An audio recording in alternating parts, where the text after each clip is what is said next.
Good morning. Let us begin with the term. Bear with me, students, because I don't think we will be able to take a Google Meet today.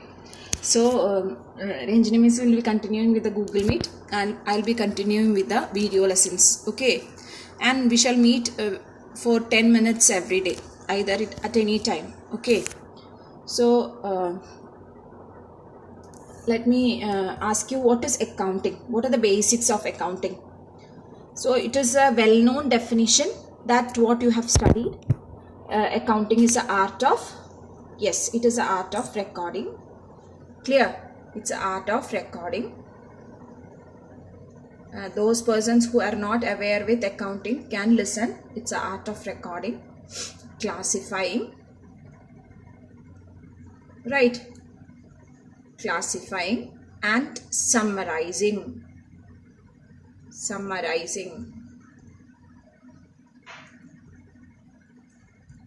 In a significant manner in terms of money, which is very important, money, transactions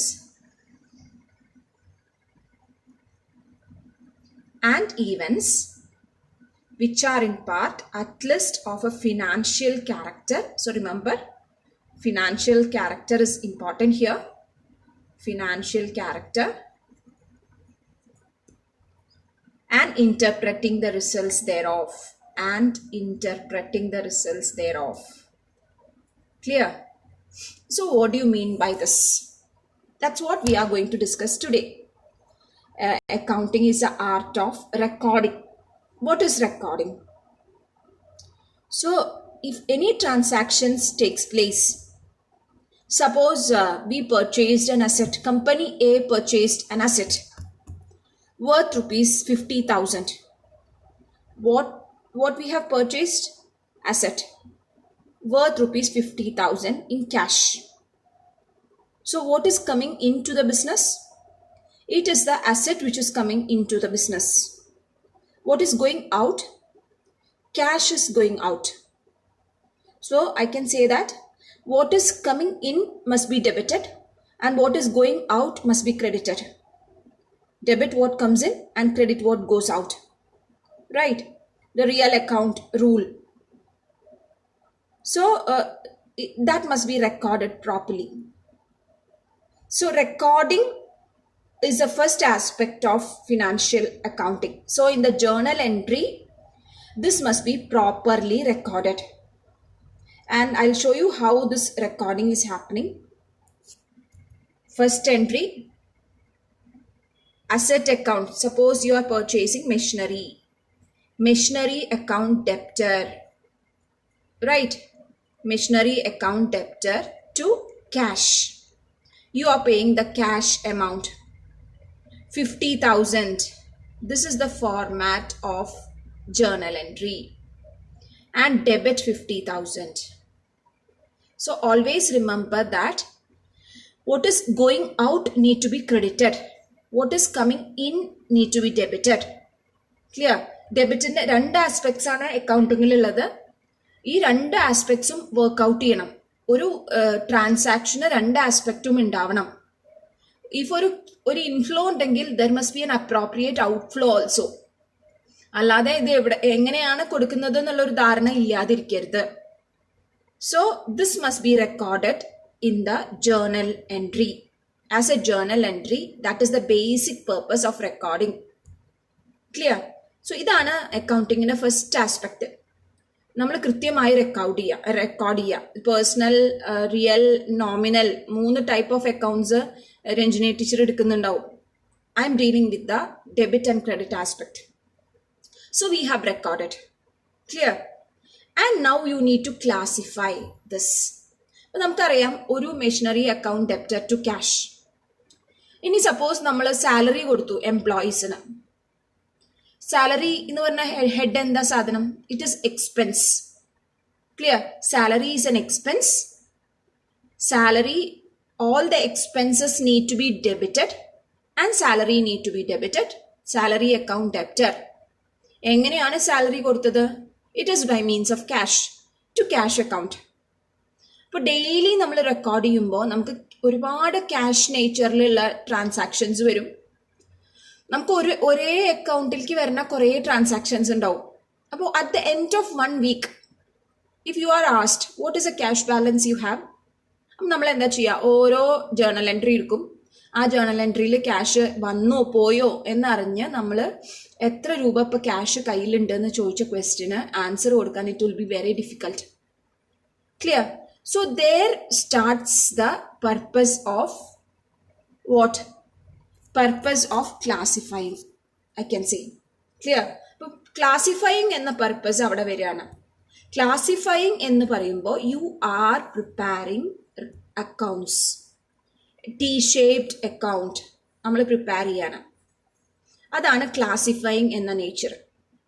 നമ്മുടെ entry എന്തായിരുന്നു? Machinery account debtor to cash. അവിടെ 2 അക്കൗണ്ടാണ്. One is machinery account, what is other account? To cash. Machinery account debtor എന്നാണ് entry. So remember, this is the debit side and this is the credit side of an account. ഒരു amount column ഉണ്ടാവണം, അക്കൗണ്ടിന് ഒരു date column ഉണ്ടാവണം, ledger കൃത്യമായിട്ട് എടുക്കുമ്പോൾ ബാക്കിയൊക്കെ എടുക്കും. Clear? And you will have a journal folio also. Journal folio it's not new to you, നിങ്ങൾക്ക് പുതിയതല്ല. എന്നാലും I am saying this. Date ഉണ്ടാവും, പെർട്ടിക്കുലേഴ്സ് ഉണ്ടാവും, എമൗണ്ട് കോളം ഉണ്ടാവും. Machinery account debtor to cash. Machinery account is debited. Debit ചെയ്യണത് machinery account തന്നെയാണ്. Machinery അക്കൗണ്ടിന്റെ debit സൈഡിൽ നമ്മൾ എഴുതും 2. നമ്മൾ നമ്മളുടെ ബുക്കിൽ നമ്മൾ കൊടുക്കാനുള്ള ആൾക്കാരുടെ പേരല്ലേ എഴുതുക. അപ്പൊ എപ്പോഴും ഒരു കാര്യം ആലോചിക്കണം, അവനവന്റെ പുസ്തകത്തിൽ ഒരിക്കലും അവനവന്റെ പേര് എഴുതില്ല. It is pointed to which account എന്നുള്ളതാണ് നമ്മൾ എഴുതുക. ക്ലിയർ? സോ ഇവിടുത്തെ അതർ ആസ്പെക്റ്റാണ് നമ്മൾ എഴുതുക. Machinery account debtor to cash. Clear? അപ്പോൾ എങ്ങനെയാണ് പേയ്മെന്റ് നടന്നത്? മെഷീനറി അക്കൗണ്ടിൽ ഡെബിറ്റ് വന്നാൽ നമുക്കറിയാം മെഷീനറി വാങ്ങിയിട്ട് തന്നെയാണ് ഡെബിറ്റ് വരിക, അല്ലേ? അപ്പൊ പേയ്മെന്റ് എങ്ങനെയായിരുന്നു? What was a mode of payment? ചിലപ്പോൾ കൊടുത്തിട്ടുണ്ടാവില്ല പൈസ, അപ്പൊ അയാളുടെ പേര് ഇവിടെ എഴുതണം, നാളെ അയാൾക്ക് പൈസ കൊടുക്കണം. സോ ഡെബിറ്റ് ആസ്പെക്റ്റിൽ മാറ്റില്ല. Machinery account has to be debited, but when you write in the debit side write as to cash. Clear? And cash എന്ന് പറഞ്ഞിട്ട് എഴുതി 5,000 rupees ഇവിടെ റെക്കോർഡ് ചെയ്യുക. Clear? So what will happen in the case of cash account? Cash അക്കൗണ്ടിൽ നമുക്ക് 2 സൈഡാണ്. ഇങ്ങനെ എഴുതുമ്പോൾ നോക്കണ്ട, ഇതിൽ എമൗണ്ട് കോളൊക്കെ വരണം. 2 സൈഡാണ്. നമ്മൾ എന്താ എഴുതുക? Machinery account debtor to cash എന്നുള്ളതായിരുന്നു നമ്മുടെ ജേർണൽ എൻട്രി. മെഷീനറി അക്കൗണ്ടിന്റെ ഡെബിറ്റ് സൈഡിൽ ടു ക്യാഷ് എന്ന് എഴുതി. ക്യാഷ് അക്കൗണ്ടിന്റെ ക്രെഡിറ്റ് സൈഡിൽ ബൈ മെഷീനറി 5,000. മെഷീനറി വാങ്ങിയ വകയിൽ 5,000 രൂപ ചെലവായി.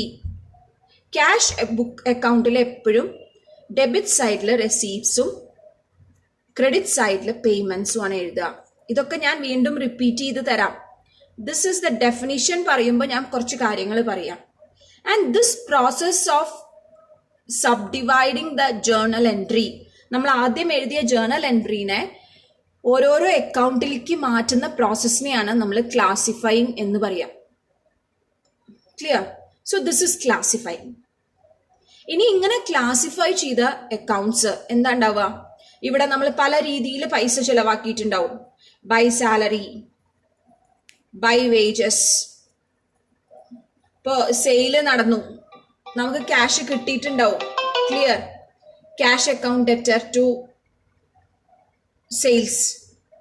അപ്പോൾ ടു ക്യാഷ് പൈസ വന്നിട്ടുണ്ടാവും. എല്ലാ വരവും ഡെബിറ്റ് സൈഡിൽ എഴുതുക, എല്ലാ ചെലവും ഇവിടെ എഴുതാം. ഇപ്പോൾ 10,000 ആവും, 15,000 ആവും. ഇവിടെ ക്യാഷ് ആയിട്ട് നമുക്ക് 1 lakh വന്നു. ഒരു മാസം കഴിഞ്ഞാൽ what is the amount that you have, പൈസ എത്ര കയ്യിലുണ്ട് എന്ന ക്വസ്റ്റിന് നമ്മൾ എങ്ങനെ ആൻസർ ചെയ്യാം? ക്യാഷ് ആയിട്ട് നമുക്ക് വന്നത് 1,00,000 രൂപ, ഇത്രയുമാണ് ചെലവ്. അപ്പോൾ ഒബ്വിയസ്ലി ഇതിന്ന് ഇത് മൈനസ് ചെയ്യണം. ക്ലിയർ? അത് തന്നെയാണ് നമ്മൾ ചെയ്യേണ്ടത്. ഇതിന്ന് അത് മൈനസ് ചെയ്യുക എന്നുള്ളത് തന്നെയാണ് അതിന്റെ മെത്തേഡ് ഓഫ് ഡൂയിങ്. അപ്പൊ നമ്മൾ എഴുതും 2 സൈഡിലും 1 lakh. ഏറ്റവും കൂടുതൽ എമൗണ്ട് ഏത് സൈഡിലാച്ചാൽ അതാവണം നമ്മുടെ ടോട്ടൽ. 1 lakh എന്ന് എഴുതി. എന്നിട്ട് നമ്മൾ എന്താ ചെയ്യുക വെച്ചാൽ കൂടുതൽ എമൗണ്ട് ഉള്ള സൈഡിൽ നിന്ന് കുറഞ്ഞ എമൗണ്ടുകൾ മൈനസ് ചെയ്യും. ഇപ്പൊ 10,000, 20,000, 30,000. ബാക്കി എത്ര ക്യാഷ് ഉണ്ട്? By balance what you have in balance 70,000. ഇതാണ് നമ്മളുടെ balance.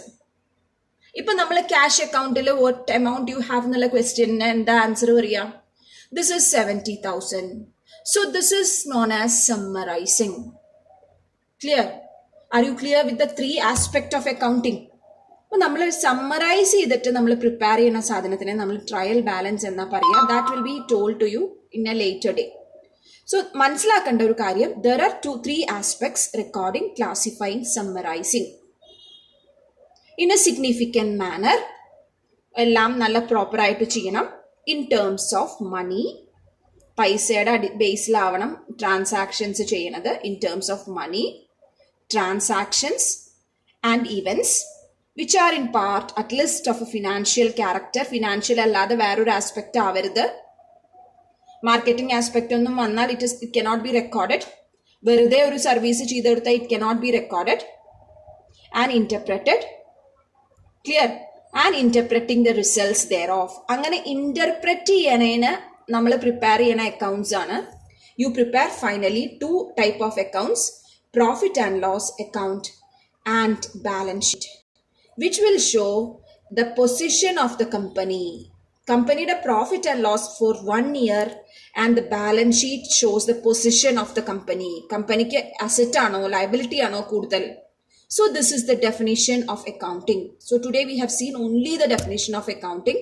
It is the art of recording, classifying and summarizing in a significant manner in terms of money, transactions and events which are in part at least of a financial character and interpreting the results thereof.